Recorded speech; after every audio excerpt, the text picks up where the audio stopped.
Okay, working on our rear axle here. I'm going to put this wheel here on the back of the bike. So this is a disc brake wheel and this is a drum brake swing arm, so we got to do a conversion deal. So this here is the Sportster axle I had laying around. That's a conversion axle.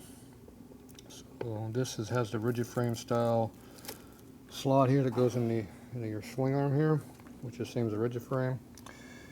And then it's 3/4 inch for the disc brake Timken bearing. And then I take a Sportster drum brake piece here. I bore it out to a 3/4 inch hole, and then it works as a flat spot for the other side of the swing arm. So it gives you what you need to bolt it into a swing arm or a rigid frame. That's the old drum brake stuff. So it's a conversion piece. So anyway, I was reaming out my custom disc brake brackets I had made, and the reamer grabbed a hold of that hole and ripped me a new asshole on my fucking hand. So it's holding on to this thing like this, and it grabbed and went like that, and this is a water jet cut, so it's nice and sharp. Feels nice. Be great for tomorrow when I'm unloading all this heavy stuff out of my trailer. Should be nice. Working late, tired, that's what happens. Alright, so we're going to try this out. This bolt here, bolt axle is a lot longer than the other one. This is a Paco. There's your label there, what it is. Very expensive axle.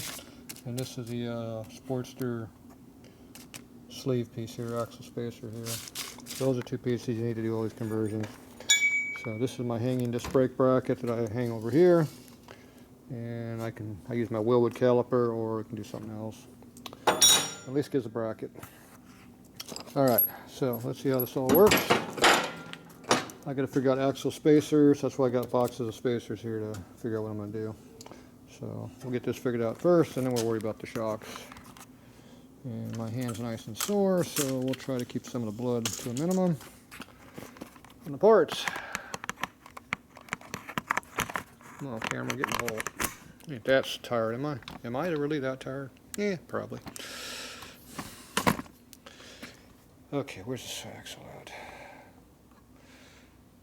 Yeah, of course, my hands are nice and clean, so good. All right. So this 73 to 83 big twin hub that I put a Sportster 70 Sportster aluminum rim on the back and 18-inch.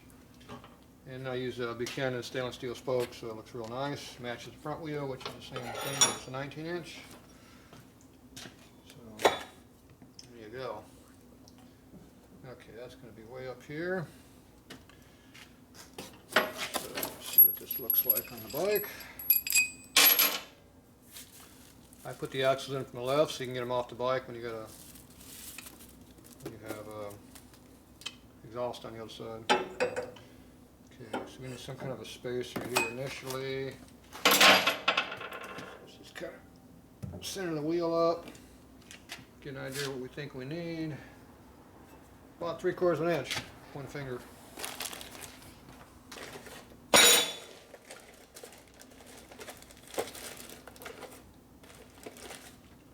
Yeah, about this big. That'll work. Just starting point.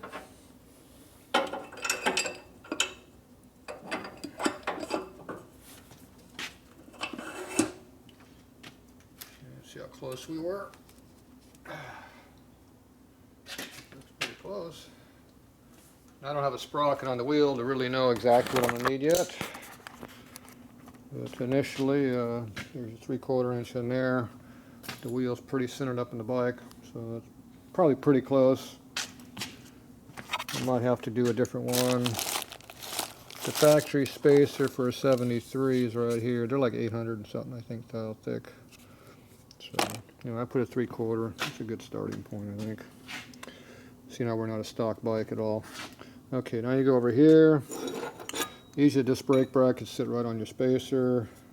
There's a 3/4 inch spacer inside the hub stock. So I'll probably just go that. It looks like we need about an 800 and something thou spacer on that side, which should be something like one of these. a nice fat one there.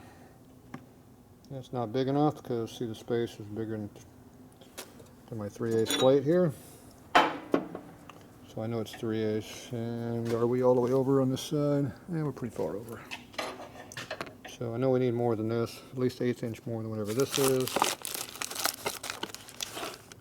There's a nice chrome one there, looks about 1/8 inch more. Oh yeah, it's good, a lot taller. Put that in there, and there you go. That looks like about 3/8 of an inch gap to me. That's our, I guess, pretty close. Okay. You at least got to get close, and then you got to fine tune after that.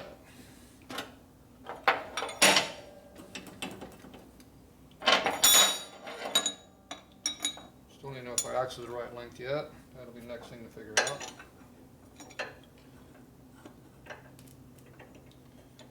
Okay, so we are not there yet.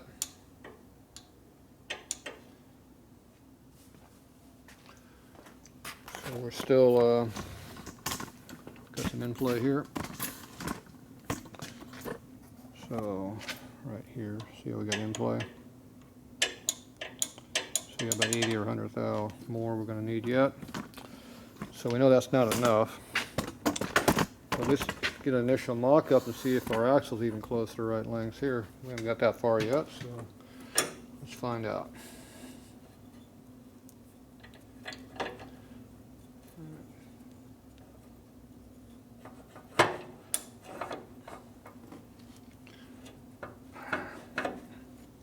Looks like we're plenty long enough.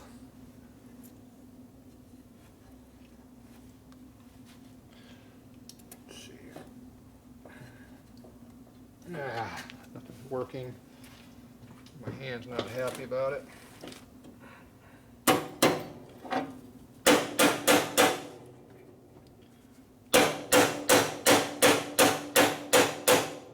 Seems to be a little tight. Got a little bit too much chrome buildup on the axle. It doesn't want to go into the swing arm.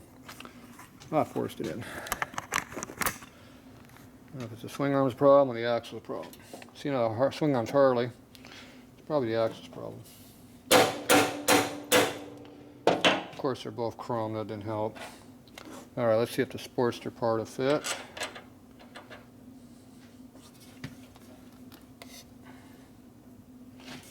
Camera's in the way.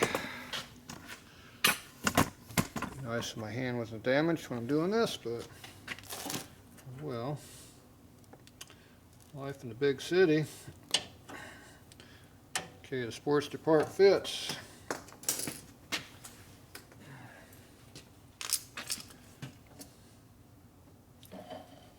Axle's a little on the long side.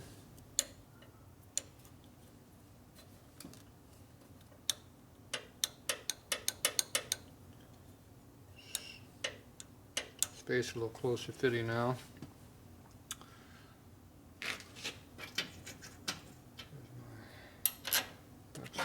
Washer spacer there and my nut there. Okay, so the axle's a little on the long side. As usual, the space a little on the narrow side. See how the axle adjuster barely touches anything? So there's not a lot of engagement on that. It'd be nice if it was a lot thicker. So what needs to be done is make a spacer that is the width of this. That's the same diameter as that, so they'll hit equally.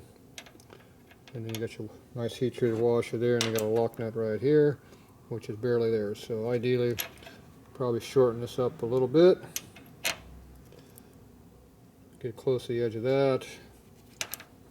Be a little bit longer, so you have the nut will actually stick through the axle, stick through the nut, a couple threads, and then make up a spacer, take up the gap. So that's what I would do. That's assuming we're pulled in equally around here. Looks pretty close. Okay, so right now I need to get a little bit more into here. That should be fine. This here just needs a hanging bracket to hold it.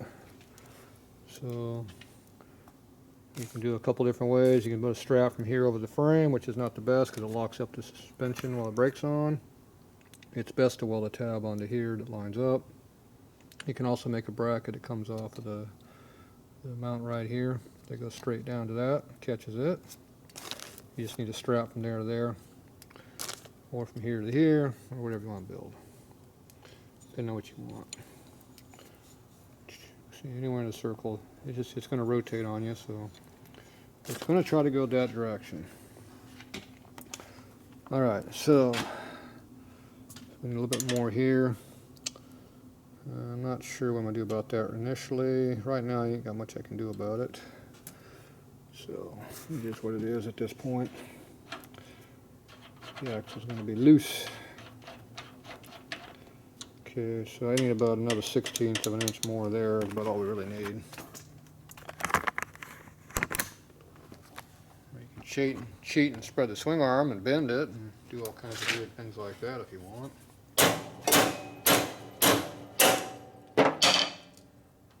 The axle's definitely tight on the other side. Might do something about that. Pretty well guarantee I will.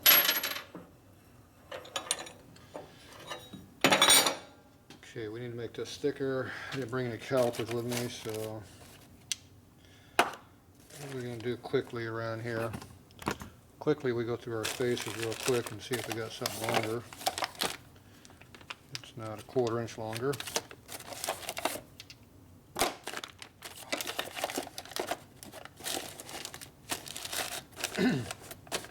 This is not final because we haven't got all the brake and stuff figured out yet. So we don't know exactly what we're going to be doing yet.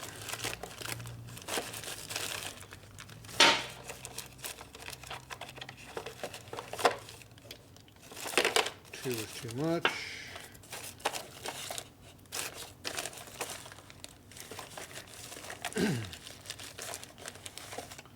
Oh, yeah, all I really need is put a washer in there. Yeah, it's a little gushy on my finger there. Let's see, I might have a 3/4 inch washer. I can just stuff that in there, but that's probably too much though. I really need about a 1/16 more. Let's see what we got over here on this side. We have lots of spacers. We have more spacers on this side of the bike. Just need something a little bit longer than this one. I pretty much got every spacer they make. There you go. About a 1/16 longer right there. This one fits, it's 9/86 in length. It has a 00 part number on it, so it's a FLSTS Springer FXWG front and left hand spacer. Perfect. We'll make it work. One more part adding to the pile.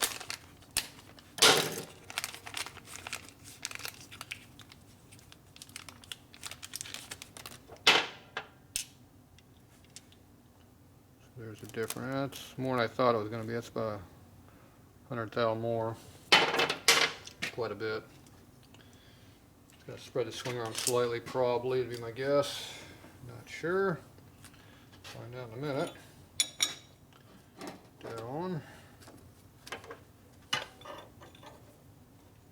Yeah, it's not too bad.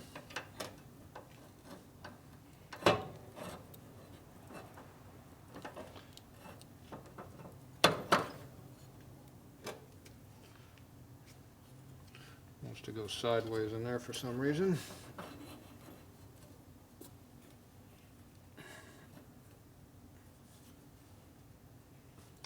There's a screwdriver out when you need it.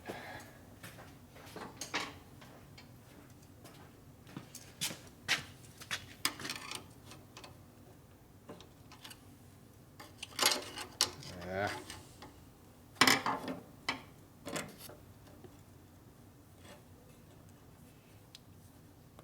Get it right in the center, it works better. And it dropped right down as soon as I hit on it. Figures.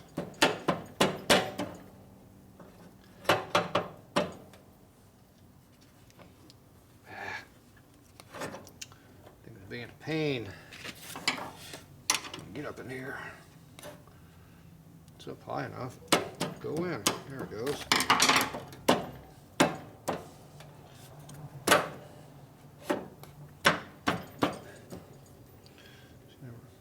Fighting it.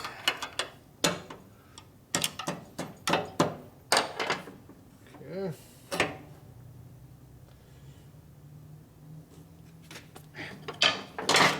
Stinging over here.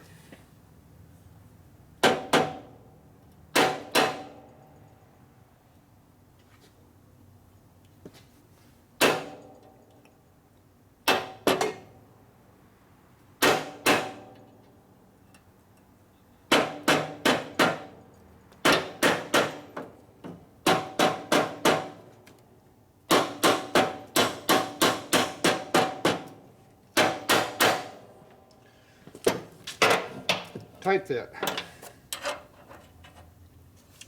This one here fits right in, like it's supposed to. Get up in there. Needs to be adjusted back a little bit.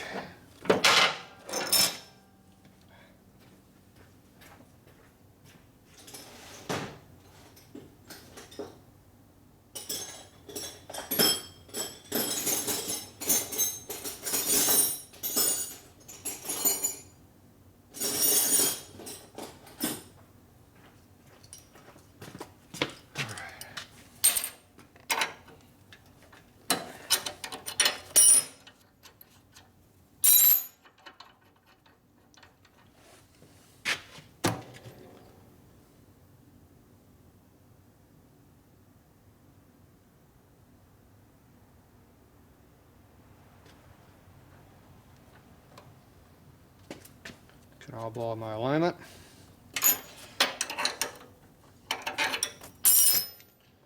There, looks good to me.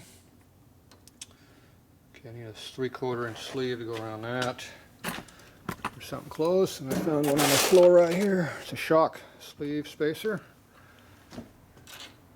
Doesn't fit 5/8. Need something like that to put on there, a little collar. Just enough to allow me to torque the axle down correctly, which I don't have right now. So one thing we can do is we can put another spacer on there, but the problem is there's no spacers the same diameter as that. They're not out there.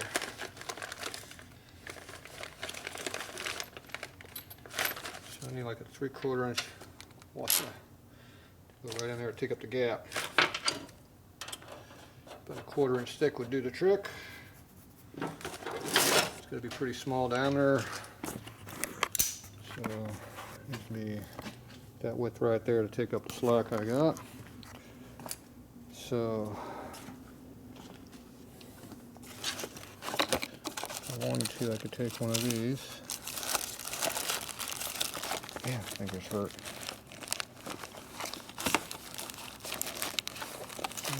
400 thou thick one probably. Oh yeah, that's the big ass one. I want the 400 thou one. I want the thin one. There's the 200 thou one. This one's open, so it goes right there.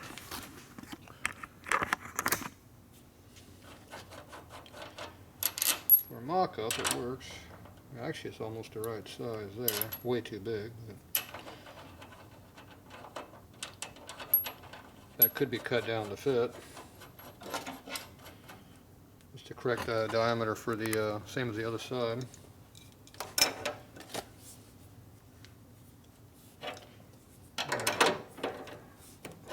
There's our axles tight. Just to rotate. It rotates. Spin that sucker around. Ooh, those Timken bearings are not adjusted very well. So you buy brand new wheels, you get brand new fitment. See, look at the clearance in those Timkens. I cut that way down. I don't like that movement like that. There's no reason to be that loose. Anyway, but you can see how we're pretty centered up. a little bit closer here than this side, but that's usually where you got to do to get the chain to line up. So the hub's over there.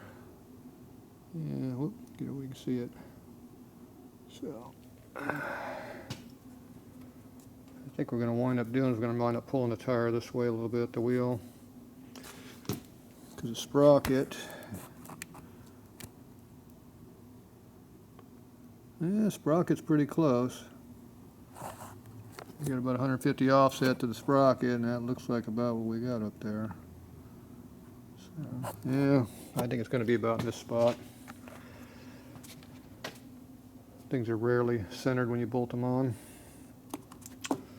The advantage of a spoke wheel, once you get the hub and when you want it, you can go ahead and move the tire over the center by just playing around the lacing. Loosen up this side, tighten up this side equally all the way around. Wheel stays true, moves over. Can't do that with a mag wheel, but you can do it with a spoke wheel. That's why I like them. Alright, so that takes care of that. So we got the back wheel in there. Oil tank's in there. The alignment's roughed in. We're going to have to make something here or modify an existing part like that to make it work. So now we're going to play with shocks a little bit. So let me get cleaned up here and I'll be back. I go wipe some residue off my fingers.